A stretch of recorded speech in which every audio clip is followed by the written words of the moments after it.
이번에는 계량경제학에서 주로 다루는 자료, 그러니까 즉 데이터에 대해서 한번 알아보겠습니다. 이 분석 자료의 특성과 구조를 이해하는 것은 굉장히 중요한데요. 왜냐하면 그것에 따라서 분석의 기법들이 아주 다양하게 달라지기 때문입니다. 데이터는 크게 수치형 자료와 범주형 자료 두 가지로 나눌 수가 있습니다. 수치형 자료는 numeric data, 말 그대로 숫자로 된 거고요.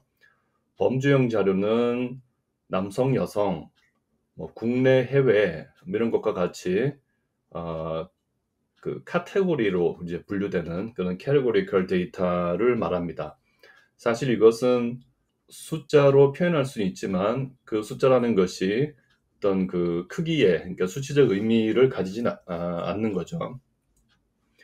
이 수치형 데이터도 자세히 보면은 비율 자료와 구간 자료 두 가지로 나눌 수가 있습니다. 이게 이제 데이터를 구분하는 이제 척도라는 개념인데요. ratio scale, 그러니까 비율 척도로 나타내지는 수치형 데이터가 뭐냐면 원점이 있는 거예요. 그래서 0이라는 것이 있어서 그 다음에 1, 2, 3, 4, 5, 6, 7, 8 양이 커짐에 따라서 숫자를 증가시킬 수 있는 데이터들을 말합니다. 그러니까 우리가 보통 다루는 게 대부분 그렇죠. 사람 키도 그렇고 뭐 대부분의 것들의 개수도 그렇고 어떤 원점이 있고 이제 거기서부터 이제 그 양이 늘어날수록 숫자가 커집니다. 반면에 그냥 구간 척도인 수치형 자료, 그러니까 인터벌 스케일로 되어 있는 것들은 숫자로 그 크고 작음을 나타낼 수는 있지만 원점은 따로 없는 겁니다. 온도 같은 게 그렇습니다.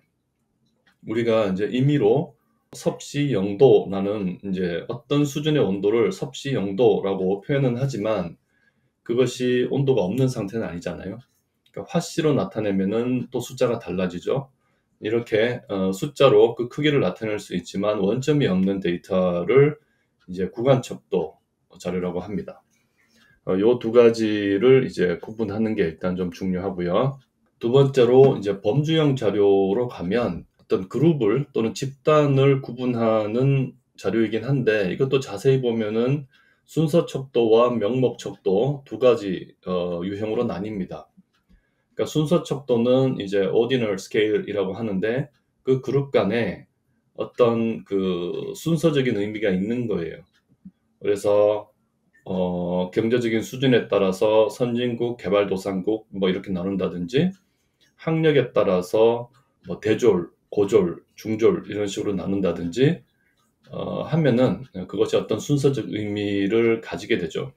반면에 그런 순서적 의미조차 전혀 없는 것, 아까 말했던 뭐 남녀, 성별 같은 거, 또는 뭐 어느 국가냐, 뭐 국적 같은 거, 이런 것들은 정말 그룹의 차이만을 의미하죠. 이런 것을 명목척도, 그러니까 노미널 스케일이라고 합니다. 그래서 여러분들이 어떤 그 데이터를 받았을 때 대부분 이제 숫자로 표현이 돼 있어요. 근데 뭐 남성과 남성을 0, 여성을 1 이렇게 표시된 데이터를 받았을 때 이것이 숫자로 돼 있다고 해서 수치형 데이터다. 이제 이렇게 이해하시면 안 되고 이것은 이제 명목척도, 그러니까 노미널한 범주형 데이터인데 그것을 컴퓨터가 인식할 수 있는 형태로 이제 숫자로 표현한 것에 불과하다 하는 것을 이제 이해하셔야 됩니다. 요것이 어떤 그 스케일 가지고 이제 데이터를 나눈 것이라면 또 한편으로는 이제 대부분이 이제 수치형 자료일 텐데 먼저 연속형 자료라는 것은 그 수치가 끊어지지 않는 거죠. 이제 사람 키 같은 게 그렇습니다. 우리가 170cm, 180cm 이런 표현 쓰지만 사실 아주 정확하게 재면은 이제 소수점 이하의 자리가 막 수도 없이 갈 수도 있고 두 사람의 키 사이에 수없이 많은 키가 존재할 수 있습니다. 이런 데이터를 이제 continuous 한 데이터다라고 얘기하고요. 그게 아니고 딱딱 끊어지는 데이터들, 흔히 개수를 세면 0개, 1개, 2개, 3개 이렇게 나눠지잖아요. 또는 대부분의 이 범주형 데이터들, 이런 것들은 다 두 숫자 사이에 무수히 많은 다른 숫자가 존재하지 않고 딱딱 끊어지는 이제 discrete한 성질을 가지고 있습니다. 그래서 연속형 변수냐, 이산형 변수냐 하는 것도 중요한 또 구분의 기준 중에 하나고요. 한편으로는 양적 데이터, 질적 데이터라는 표현도 많이 쓰는데, 혹자는 이제 수치형 데이터는 양적 데이터, 범주형 데이터는 질적 데이터, 이제 이렇게 대응을 또 많이 시키기도 합니다. 근데 이제 이 질적 데이터라는 것은 꼭 범주 말고도 굉장히 다양한 것들을 다 포함시켜서 이제 질적 데이터라고 또 부르기도 하거든요. 그래서 quantitative, qualitative라는 이 구분을 저 수치형 것, 범주형으로만 딱 그 매칭시키지 않는 게 좋습니다. 특히 최근에는 숫자뿐만 아니라 문자, 물론 뭐 숫자 형태지만 날짜, 여러 가지 이미지, 사운드 뭐 이런 것들을 빅데이터의 형태로 분석하는 건 데이터 사이언스가 굉장히 발달하고 있는데, 그런 쪽에서 다루는 기존의 통계학에서 다루지 않았던 많은 유형의 자료들을 포괄해서 질적 데이터라고도 또 부르기 때문에 양적 질적 데이터라는 용어는 좀 더 융통성 있게 생각을 하시기 바랍니다. 이게 이제 어떤 데이터의 특성, 특히 이 척도, 이제 스케일이라는 걸 가지고 데이터를 한번 구분해 본 거라면요. 이 데이터의 구조, 그러니까 이 데이터가 어떻게 생긴 데이터냐 하는 걸 가지고도 종류를 나눠볼 수가 있습니다. 이 데이터의 구조에 따라서 또 통계적 분석 모형이 달라지거든요. 우리가 어떤 데이터를 이제 입수했을 때 또는 이제 조사를 했을 때 가장 흔히 사용되는 데이터 형태는 횡단면적인 데이터입니다. 이게 cross-sectional data라고 하는데, 이 횡단면 데이터라는 것은 이게 이제 그 데이터를 정리한 표라고 하죠. 그러면은 어떤 개체를 흔히 이제 변수를 우리가 i로 표현하는데, 그 개체가 1번부터 뭐 100번까지 이렇게 쭉 이제 있다고 쳤을 때, 이 개체가 가지는 여러 가지 특성들을 우리가 이제 변수라고 부릅니다. 통계학에서는. 예를 들어서 뭐 i가 개별 주택이다라고 하면 저 변수들은 그 주택의 면적, 그 주택의 이제 위치를 나타내는 것들, 예를 들어서 뭐 지하철로부터의 거리 이런 거, 그다음에 뭐 방의 개수, 욕실의 개수 등등 많은 특성을 가지고 있겠죠. 하나의 개체가 그런 여러 가지 특성들을 조사해서 하나의 표로 나타내면 아마 이런 모양이 될 겁니다. 이렇게 조사된 그런 데이터를 우리가 횡단면 데이터라고 합니다. cross-sectional data라고 하고요. 이런 데이터가 주어지면 횡단면 분석이라는 것들을 하게 되는 거죠. 이런 데이터에 최적화된 분석의 기법들이 있는 겁니다.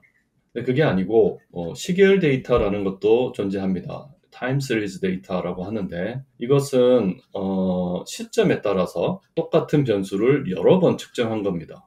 그래서 이제 이 변수들은 뭐 많은 것들이 이제 이 자리에 올 수 있는데, 예를 들어서 국민 소득 또는 여러 나라의 인구 뭐 이런 것들을 비교하고 싶다 했을 때 국가별 인구들을 시점에 따라서 여러 번 조사하는 거죠. 이렇게 조사되어 있는 이런 형태의 데이터를 시계열 데이터라고 하고, 이런 데이터를 분석하는 기법은 또 그것대로 발달해 있습니다. 그래서 우리가 계량경제학 배울 때도 횡단면 모형과 시계열 모형을 구분해서 이제 배울 겁니다.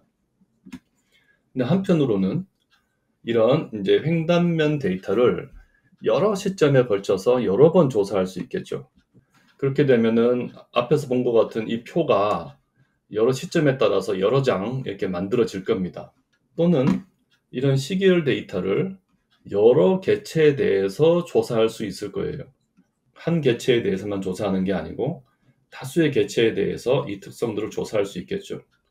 그렇게 되면은 이 두 데이터 모두 개체와 시점과 우리가 궁금해하는 여러 가지 변수들을 함께 포함하는 데이터가 됩니다. 그걸 이렇게 표현할 수도 있고 저렇게 표현할 수도 있는데, 실제로 컴퓨터는 그런 2차원적인 테이블 형태로 데이터를 만들어 줘야 연산을 하기 때문에 데이터 구조를 흔히 이제 이렇게 변형을 시킵니다. 그러니까 i가 있고 t가 있으면 1번 i에 대해서 뭐 3가지 시점에 대해서 조사를 했다. 그러면 어떤 변수에 대한 값이 3번 조사가 됐겠죠? 이게 2번 i에 대해서 1, 2, 3번 시점, 그 다음에 3번 i에 대해서 또 1, 2, 3번 시점, 이런 식으로 쫙 조사가 되는 거죠. 이렇게 횡단면과 시계열이 모두 다 포함되어 있는 이런 데이터를 패널 데이터라고 합니다. 이 패널이라는 게 어떤 우리 관심이 대상이 되는 하나의 집단을 얘기하는 거잖아요. 그래서 1번, 2번, 3번 같이 주어진 어떤 집단에 대해서 여러 차례 조사를 반복했다고 해서 이제 패널 데이터라고 하는 거죠. 패널 데이터가 주어지면 패널 분석 모형을 이용해서 또 데이터를 분석해야 됩니다. 그러니까 보시면 아시겠지만 횡단면이나 시계열 자료에 비해서 패널 자료가 훨씬 더 많은 정보를 포함하고 있기 때문에 횡단면 모형이나 시계열 모형이 갖고 있는 여러 가지 약점을 패널 모형에서는 극복할 수 있습니다. 이런 데이터 구조를 알고 있어야 거기에 맞는 또 분석 모형을 선택해서 사용할 수 있겠죠. 근데 이제 한 가지 유념할 점은 제가 이제 횡단면과 시계열 분석에서 뭐 I나 T를 똑같이 말씀드렸지만 흔히 횡단면 분석에서의 이 I, 개체라는 것은 정말 사람으로 치면 각 개인, 부동산으로 치면 각 건물, 각 토지와 같은 실제 개체를 얘기합니다. 개별적인 데이터죠. 사람으로 치면은 뭐 소득, 그다음에 물건으로 치면은 가격, 어떤 뭐 A라는 사람의 소득이 얼마다, B라는 물건의 가격이 얼마다, 뭐 이런 것들을 이제 다루는 게 주로 이제 횡단면 분석이고, 그때 I는 대부분 이런 이제 개체를 얘기합니다. 반면에 우리가 시계열 분석을 한다라고 했을 때는 그때에 제가 이 I라고 표현한 것이 개별 개체라기보다는 집계된 데이터인 거시 변수인 경우가 많습니다. 그래서 시계열 분석 보면 대부분 거시 경제 변수들을 다루죠. 그러니까 개인의 소득보다는 국가 전체의 총생산 또는 GDP 또는 개별 물건의 가격보다는 물가, 그러니까 CPI 뭐 이런 집계된 자료를 가지고 분석하는 게 보통 시계열 분석의 모습입니다.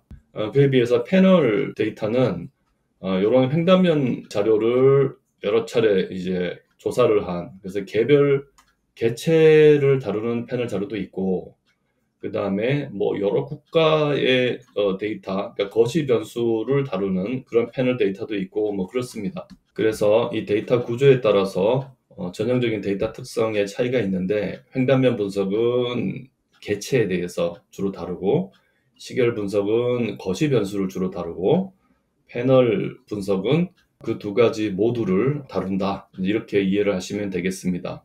자, 그러면 이런 분석 자료의 특성과 구조, 그리고 그것에 따른 분석 모형의 차이를 이제 염두에 두시고 실제로 R을 가지고 구체적인 분석 기법들을 공부를 해보겠습니다.